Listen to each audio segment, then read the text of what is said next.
I'm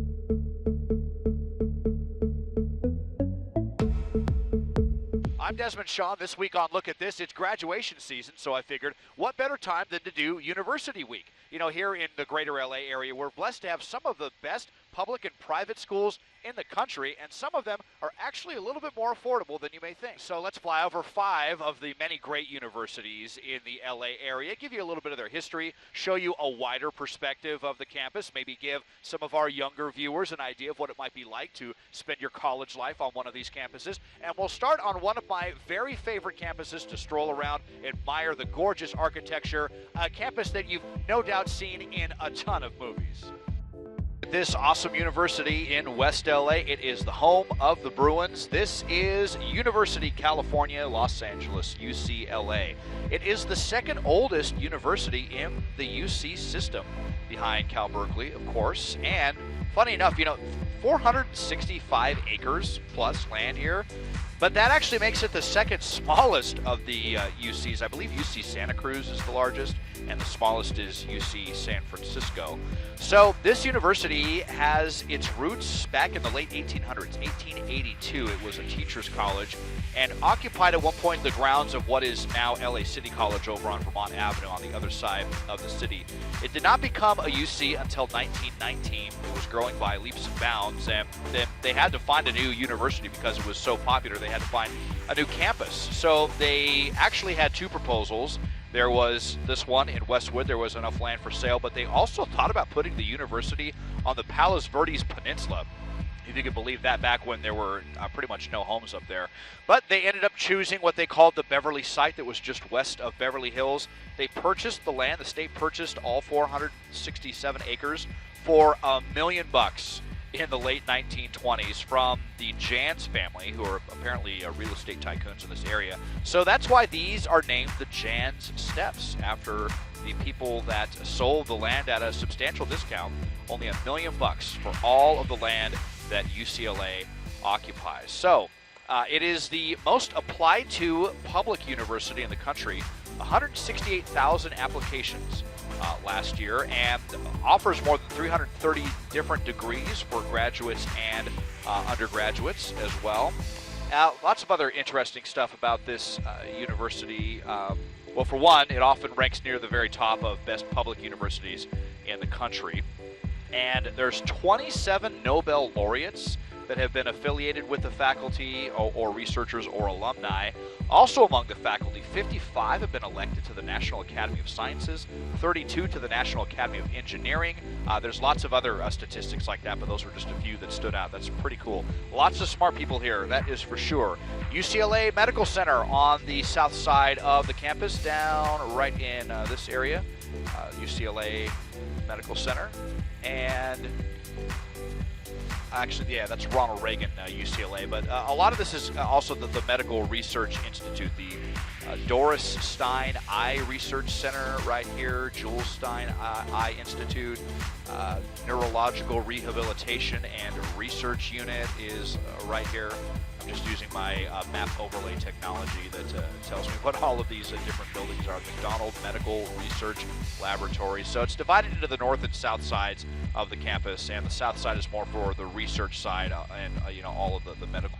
Just last week, I was actually watching the movie Van Wilder, and it's just kind of funny to see some scenes from UCLA in there, amongst some other universities. So you've definitely seen some of the more famous buildings here, like the Powell Library. It's definitely been featured in movies.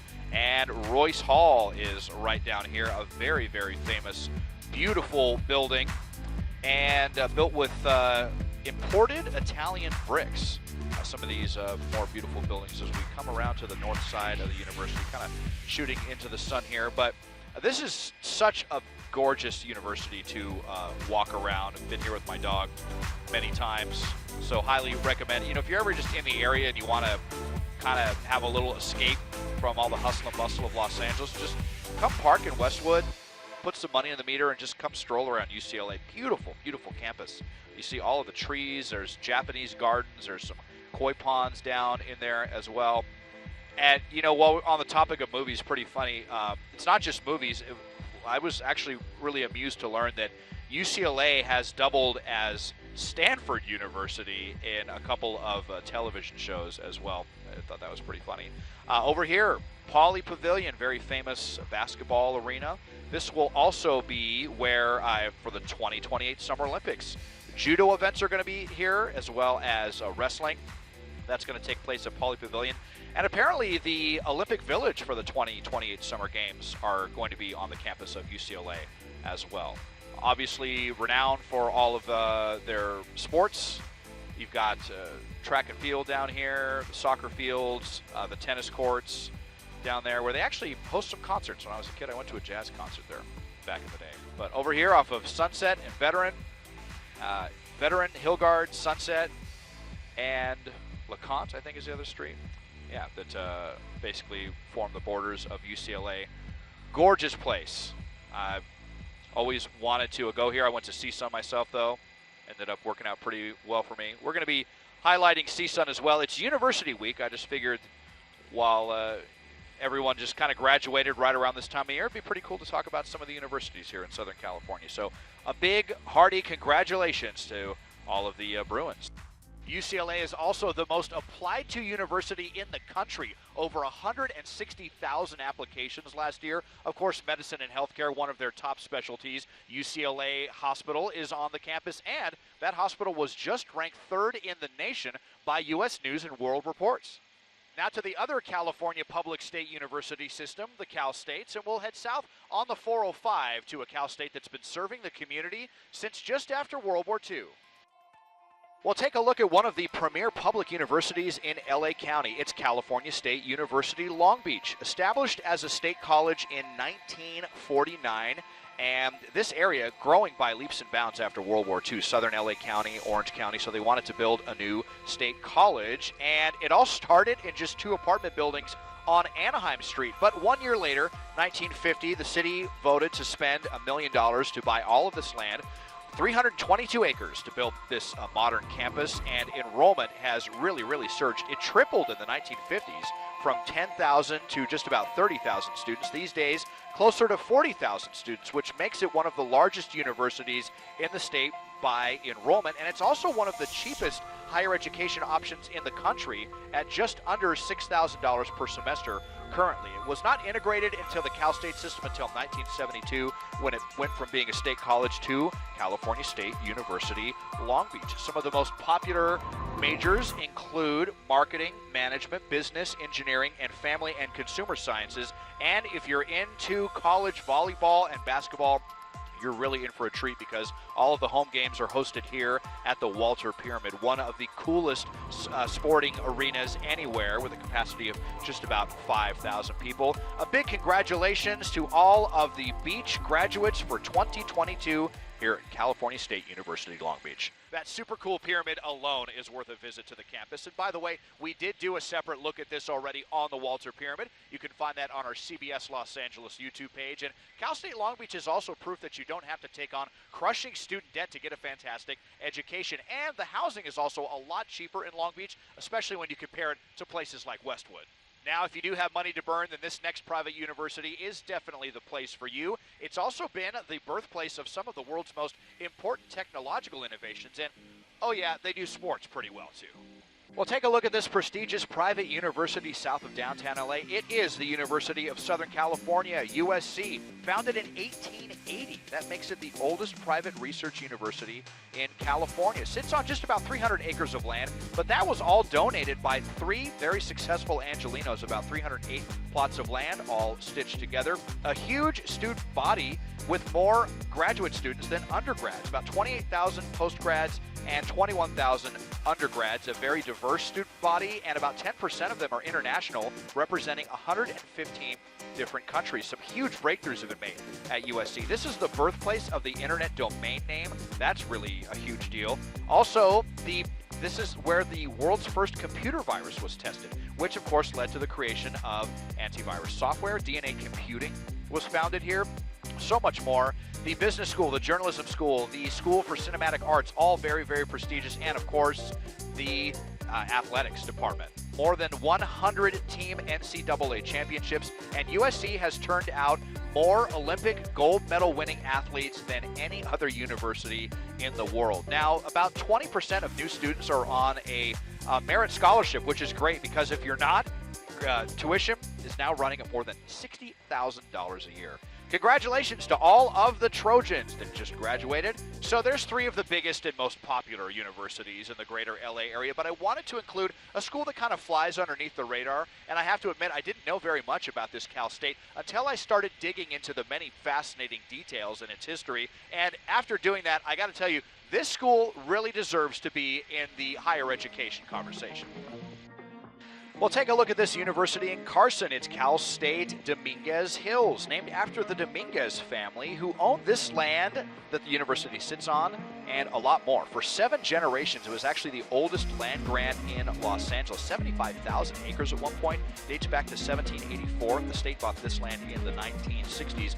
And according to the LA Times, this university was especially built to help serve the African American community. They were starting to demand more higher education opportunities, and these days it is one of the top degree producers for minorities and the #1 public university in California for graduating African Americans. About 17,000 students go here, and nearly half of them say that they are the first member of their family to go to college. They also rank #2 in the nation on the Economic Mobility Index, which measures how universities help low-income students to achieve economic success. A $200 million campus transformation this year with 3 important new buildings: the Science and Innovation Building right there, the Resident Student Housing Building right here, and the Innovation and Instruction Building right here. Their nickname is the Toros, and I have to mention that the softball team just got 2nd place in the NCAA Division II National Championship Series. This is the first time in the program's history that the team has been West Region champion. So congratulations to all of them and all of the Toros that are graduating this year, and a big thanks to Lillian McKibben for telling me to check out this great school. This is also another relatively affordable option, as tuition is running at about $7,000 a year currently. And the history of Rancho San Pedro, so fascinating. The Dominguez Hills, the land that all of this sits on. You can learn more about that at DominguezRancho.com. Really, really fascinating stuff, and played a huge role in the whole history of Los Angeles. And finally, you knew we were going to have to talk about my alma mater, right? It's actually where I started my career, on the school radio station and also as a reporter for the school television news. So let's conclude University Week in the San Fernando Valley. This fine university in the San Fernando Valley, Northridge specifically. It's Cal State Northridge, my alma mater, CSUN. Started in 1958 as Valley State College, and what's pretty crazy is, well, actually before that, it was a satellite campus for Cal State LA. And then this school was supposed to originally be built in Baldwin Hills and be called Los Angeles State College. But apparently there were Valley boosters that were able to persuade state officials to build the university in Northridge instead. And we got a fantastic school that was incorporated into the Cal State system in 1972. This is one of the largest of the Cal State campuses at just a little over 350 acres. And it's also the 2nd largest by enrollment at nearly 40,000 students. You can choose from more than 130 different degrees here. There's also 4 doctorate programs. It is our music school and film school that are considered, believe it or not, to be some of the best in the world here in Northridge. And you also have our Deaf Studies program that is very well renowned. This is the home of the National Center on Deafness. And you also have a doctorate in audiology as an option. So much damage was done to this campus on the Northridge earthquake, during the Northridge earthquake. The epicenter was down in this area, right down here, less than 2 miles away at Reseda and Roscoe. $400 million worth of damage to the campus, and it was so bad that they actually had to demolish the Fine Arts Building, the South Library. There was a parking structure that collapsed. But I believe where the South Library stood, instead, we got Manzanita Hall. This is where I had a lot of my classes, my journalism classes. They were all in here. And then the film school, I believe, is based over on this section of the building as well. Very cool building. The Daily Sundial, the newspaper, is also has their offices right in there. And so some pretty cool features at CSUN. For one, this is one of the last remaining orange orchards anywhere in the valley, perfectly preserved. And you can walk through here and really get a sense of what so much of the San Fernando Valley used to look like up until the 1960s when they started building subdivisions. And as we come around over here, there's actually a really great restaurant right down here. This is called the Orange Grove Bistro. I highly recommend if you live in this section of the valley. So there's this really cool sculpture over here. It's kind of a 3D sculpture that spells out CSUN from 2 different angles. So you have it in that angle, and then as we come around, you'll see that it spells out CSUN as well. It's very, very cool. Now, also got to showcase the Valley Performing Arts Center. It's actually, I don't know why they did this, but they changed the name to the Soraya at the Valley Performing Arts Center. It is an architectural marvel where when I went to school here, this was just a huge lawn, just a bunch of very green grass, and then they obviously decided to utilize it much, much better. So I'll show you the front of that as we come around. Here's the Oviatt Library that was opened in the 1970s. Very, very cool. One of the biggest libraries in the Cal State system. It's a really great campus. I lived up in the dorms for my first semester. The dorms are way back in here, though, so it was quite, actually, no, that's the high school. Yep, right back in here. So you had to walk from there all the way down to the main campus. If you were at a class on the south side of the campus, it was like a half-hour schlep to get down to the area. So here is the VPAC, the Valley Performing Arts Center. Super, super cool building with incredible acoustics. Serge Tonkian, the lead singer of System of a Down, who's actually an alumni of CSUN, I was fortunate enough to see a very cool concert with him inside of this building. If you're into classical music, is maybe second only to Walt Disney Concert Hall as far as acoustics go. So definitely worth a visit there. To the VPAC, looks like they might be doing some other stuff to the campus in this area as well. Apparently, one of the first and most powerful fuel cell plants was built here on the campus of CSUN just not too long after I graduated. Got these massive parking structures. These were not here when I went here, and neither were those solar panels either. And parking was such a nightmare. And they have so much more parking now, I got to say. Matadors today are much more fortunate than I was when I went here. And I am so jealous of the athletic center. This huge building right here. We'll come back around and show you the other side of it. This is inside the student union. It is the Student Rec Center. This building is so cool. We had this really dinky little gym that was down in this building, not impressive at all. And then a couple years after I graduated, they built the Student Rec Center. There's an indoor track in there, state-of-the-art weight room. You got a couple of really cool swimming pools right here. No jacuzzis, though. Wish we would have had jacuzzis when I went here. So this is a fantastic campus. I had a really, really good time going here. And obviously, it worked out pretty well for me. I got my degree in broadcast journalism, and here I am. I was started on KCSN, the school radio station, as a news anchor, and really just kind of fell in love with news there. And, oh, that's another thing that the students have so good today. KCSN was based in the dorms, and we used, like, equipment from the 1970s when I was going there. They have their own studios now near the VPAC. So here's the Student Rec Center. These are all huge windows. I guess maybe you can't see too well inside, but on this top floor, there's a huge Olympic-sized indoor track that's very, very cool. And got some nice sports fields, whatnot. No football team, sadly. That was the one thing that I was sad to get to experience. There is actually a football stadium way up here. It's a huge campus. Way back up in here, you know what? They may have actually demolished it now at this point, but it was up in this area. Yeah, it was right up here. So I think they got rid of that since it was just kind of a waste of land. I wonder if they'll ever utilize all of this open space as well. My fraternity house is actually right up in here. So cool to be able to give you an aerial tour of my old stomping grounds.